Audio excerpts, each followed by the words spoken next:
In this video, I'm going to show you how to organize your boxes in Pokemon Brilliant Diamond and Shining Pearl. And just to make sure that everyone is aware of this, you can open your computer from the Pokemon team. And so if you press R, you go to boxes. And if you for some reason do not have access to this just yet, I think what you need to do is that you need to just go into any Pokemon Center and then you head over to the computer and just access the PC for the first time, and I think after that point you should be able to R button into it. And so I've been playing Pokemon for many years, and organizing your boxes can be a complete mess. And so I have really worked the past couple of years really on figuring out exactly like how do you structure so many boxes. And I can also mention, if you by chance do not have all of these boxes unlocked, I'll link a video in the video description where I show you exactly how to do that. And so in this video, I'll just go over exactly how I have thought about every single box in my computer, and also how I go about playing the game so that it keeps it being, tidy and nice over hundreds and hundreds of hours. And so in this first box, it is very important to keep it empty. And so I have simply just decided to call this box empty, and I'm going to explain to you why. And the reason is that all new Pokemon that you capture, if you have the setting set for automatic, let's see here. I'll just show you everything in this video so that there's no room for confusion, because organizing your boxes can really make a difference. Okay, you go to options and then sent to boxes. If you have this sent or set to rather automatic, then every single time a Pokemon is caught, it will start in box 1, which is on top in the left corner, and it will start filling through this way. And that is why I have decided to call this top row empty, and then box 1 through 7. And essentially I have empty as a separate entity. You can see that I start box 1 here, and the reason for that is that I want to try to keep this box empty. And the reason for that is I'll be catching Pokemon and I'll be doing different things. And so I want, in principle, this box to never get clogged up. But if it does, then it's no problem. It's just going to start filling into this box or and so on. But essentially, when I do the game, it's nice to have just a solid empty box. And for the most part, I don't think that's going to be a problem. But sometimes when I prepare for trades, for example, I'll just place like, oh, I'm going to trade this Bronzer. I'll just place it in the bottom row here, so there's plenty of room above. And so to really explain what is going on in these boxes here, it's just a complete mess. That's the point. I have 7 boxes where I can just place Pokemon. It's a complete mess. If I ever have to just drag something up there, I will drag everything and anything except one thing, and that is eggs. I do not clog up my save file with eggs whatsoever. And here's the reason. You can't release them. So if you go into the box here and try to interact with it, you can see the option, but it's not going to work.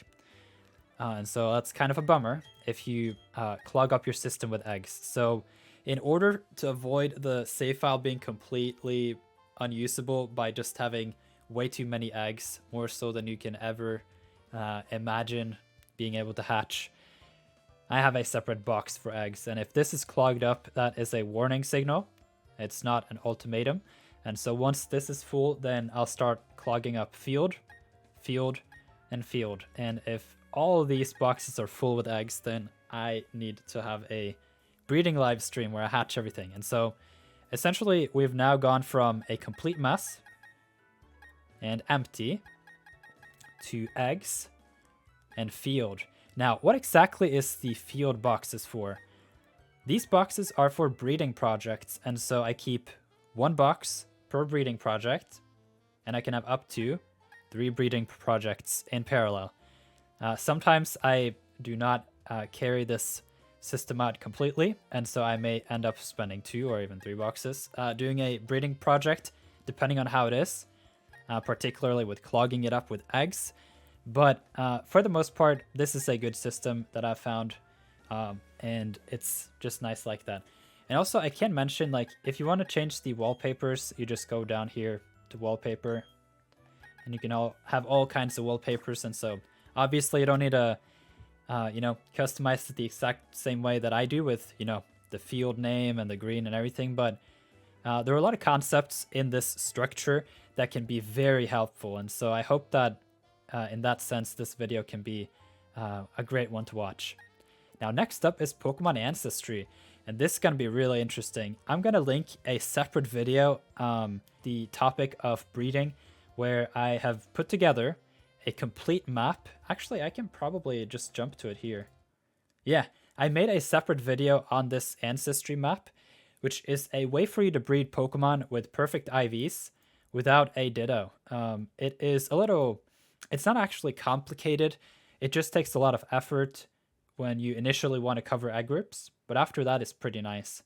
It is actually better than trying to breed with 4 IV Dittos, and so unless you're extremely lucky and get your hands on a couple 5 IV Dittos, then actually the Pokemon Ancestry method is going to be way better.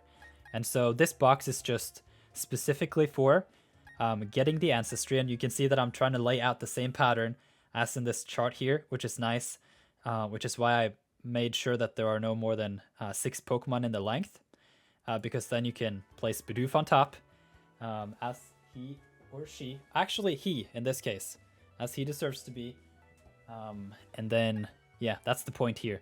6 IV, perfect with egg moves and everything. And then in this box I expect to have every single Ditto in terms of their nature, and same for Pokemon with Synchronize. And so it's a little complicated, but essentially I'm just going to make the nature table in my box here. I'm going to do the same with Ditto. Or when I get my hands on some good Dittos, I'm just going to place them in the bottom row here, because the Ancestry won't go down further than this. And then, yeah, so that's the Dittos and the Synchronize. And then I have a box for Adventure, and it's nice to have it close by this empty box and Synchronize, because then you can just put on some Pokemon here, put on some Pokemon there, and then you're ready to go. And so the kind of Pokemon that are in the Adventure box is Pokemon such as Pachirisu, which has the pickup ability, and then Sticky Hold, Static Harvest, any ability, Super Luck, all of those. I'm just going to chug those into this box and call it Adventure.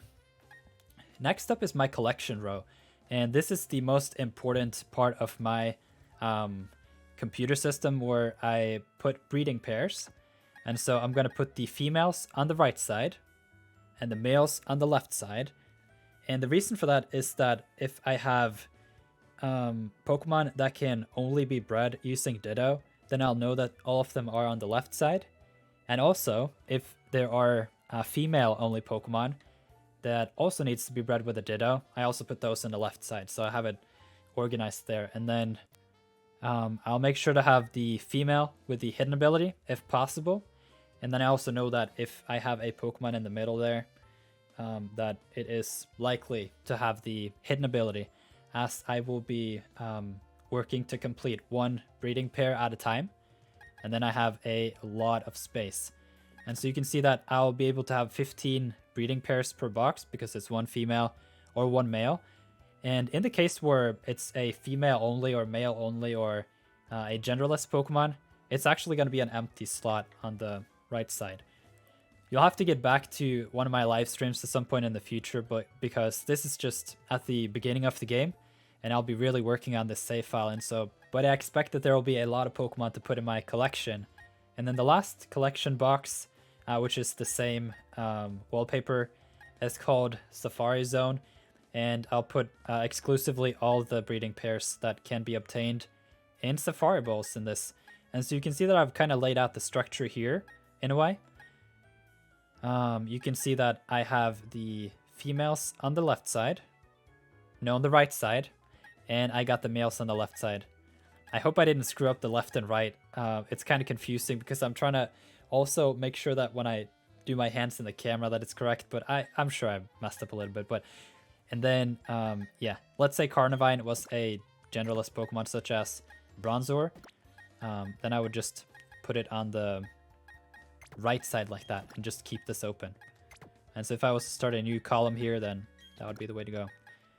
And then the purpose of all of this is that when I want to breed, then I can just quickly grab these And what's really nice about Pokemon Brilliant Diamond and Shining Pearl is that that empty box on top, that's going to be where you receive your extra eggs. And then, yeah, you can just select the breeding pairs in these collection boxes, and you don't really have to think about which box to close on, which I am very happy about because that was a mess in Sword and Shield. Next up, I have kind of a miscellaneous row. I have one for OT Nerth, which is just Pokemon that I caught during story or other Pokemon with sentimental values, shiny Pokemon that aren't really competitive, something like that. That doesn't really fit in the rest of the system, but I kind of don't want to just put it into the everything box, you know? And so I got my own OT, Original Trainer. If you're unfamiliar with what that is, I'll just show you very quickly. You can see that the Original Trainer says Nerth. And I, for one, really enjoy having Pokemon from my friends. And so I have one for a very close friend here and another friend here, which you've seen maybe in some of the videos, and then another friend here. And so after that, I have a box for Pokemon gifted to me from time to time in the Discord, and then I'll just keep it there. And then I have 3 boxes for version exclusives. And what I intend to do here is that I will breed version exclusives the same way as in the collection, except I'll structure them so that I have the breeding pairs in the exact same order, but I'll keep Pokemon Diamond exclusives here, Pokemon Pearl exclusives here, and then it turns out you have 16 evolution lines that are version exclusives, and so I'll put the Diamond one on top here, and the Shining Pearl one on the bottom. And then on the very left side, I'll put the legendaries for Diamond and the legendaries for Pearl here. And then that's that. And then the bottom row is for competitive. And so my philosophy when it comes to battling is that there is this balance between offense and defense that you really need to be aware of. And so for me anyway, I really enjoy structuring my teams with hyper offense Pokemon, offense, defense, and hyper defense, and then some support Pokemon. What I categorize as hyper offense is a Pokemon such as Garchomp. When you give it a choice scarf and all attacking moves, it's got one job.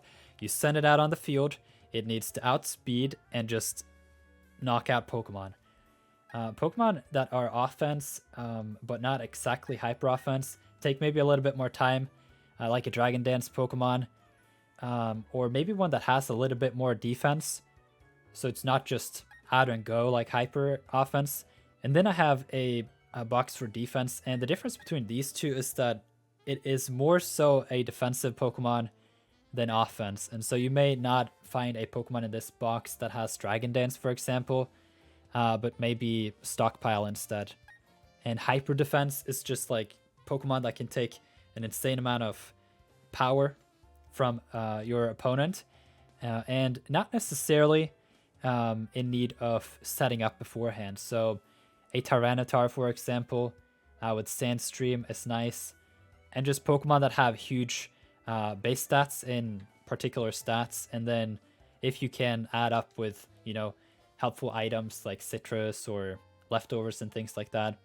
And when it comes to support, it's more so Pokemon that can help round out the team nicely, like a Pokemon that can set up Light Screen and Reflect. Maybe it has Focus Sash.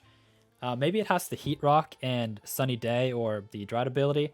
Something like that is very obvious, like when it's more so using status moves more so than being able to take hits as its primary purpose. And so I, for one, have found it a lot of fun building teams using this kind of setup with hyper offense, offense, defense, and hyper defense. Okay, so I messed up on my recording, but I'll just try again. Hyper defensive Pokemon are Pokemon that can really take strong hits and deal with those properly. And in return, they can deal out at least some damage into Pokemon that are, for example, hyper offense, so that you can really stop those Pokemon that just take off. And so hyper offense, typically high offensive power, but it can't take a hit whatsoever. And so if you then have a Pokemon that can take almost any hit and then knock out the sweeper or whatever it is, then that's the philosophy. And then on the other hand, a hyper offensive Pokemon is likely going to be able to take out just a pure defensive Pokemon. And at the very least, hyper offensive Pokemon are going to have a pretty good time against offense Pokemon. I don't know how to really go about it more. It's the structure that I have used for my teams in Pokemon Sword and Shield quite successfully. It's been a lot of fun. And I think I'm just going to leave the competitive side for now. This is a box I've set aside for a format called Tiny League, which is a separate format that I've created in the Nerdheart Discord server together with my rival. And essentially, we want to try out just using Pokemon that can evolve, but don't have any pre-evolutions. And then we've capped it at 400 base stat total. And I think there's one item that's taken out, but essentially, aside from that, it's going to be a lot of fun. You'll get to see some videos of this at some point on the channel. And I've also created a special spreadsheet for these Pokemon. And so it's going to be a lot of fun. You can stay tuned for that. In this box, I have Legends and Mythicals. And then at the end here, I have a box for no item Pokemon. And so this whole bottom row is going to be filled with competitive Pokemon. And I want to breed them perfectly and then give them items. And then if I remove the items, then I just want to drop them back into the no item so that I always have these 7 boxes here with ready to go Pokemon. And so this was my how to organize your PC and Pokemon Brilliant Diamond and Shining Pearl. I hope you found this video interesting. If you have any structures that you prefer building in the computer and would like to share your ideas on how to do this, feel free to post a comment down below. I'm always interested in hearing how various players do their box systems. And so I hope this was useful, and thank you for watching.